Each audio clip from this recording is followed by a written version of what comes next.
seated leg extension does a really good job of hitting our quads. There's a couple things that we have to watch out for when we're setting this up to make sure that it's, one, comfortable and doesn't put a ton of pressure on the knee.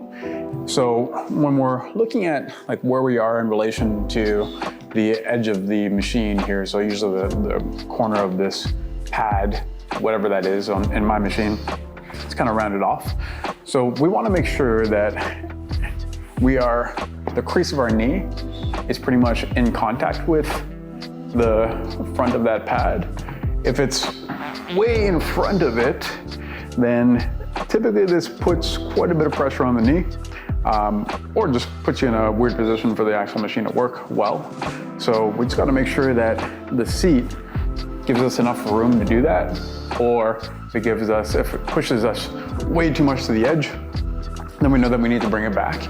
If it feels like we're kind of propped up on this thing and we can't let our legs hang over, then we're actually a little too far back and we gotta have the seat push forward a little bit. So once you have that, then we can usually adjust this bottom pad so that it sits just a little bit above the ankle. So in my case, if I tuck my feet in there, I'm in a good spot. And if that's not possible, and that pad needs a little bit of adjustment, in my case, this machine slides up and down. The pad on there slides up and down, but sometimes there is a lever on the pad to adjust that.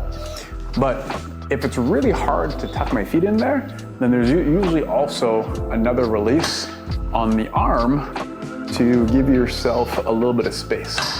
So you can bring that pad a little further forward to take some pressure off the knee. So you can usually tuck yourself in and you don't have any immediate sort of pressure created. So those are some little adjustments that you can make. But in my case, I want the most tension because I also want the most stretch through the quad. And so once I have that, I'm gonna take this pad and lock myself into place.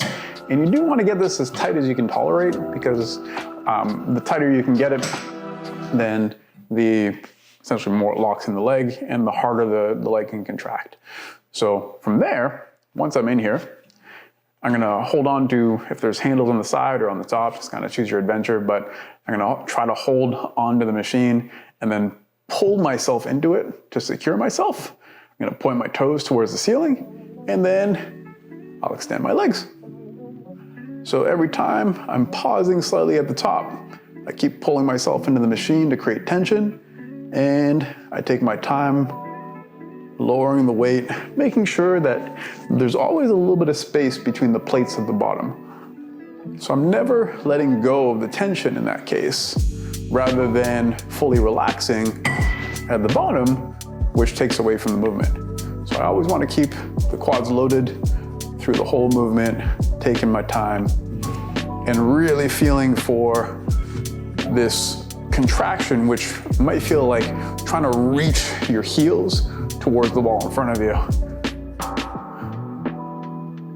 And that should let you get the most out of the movement.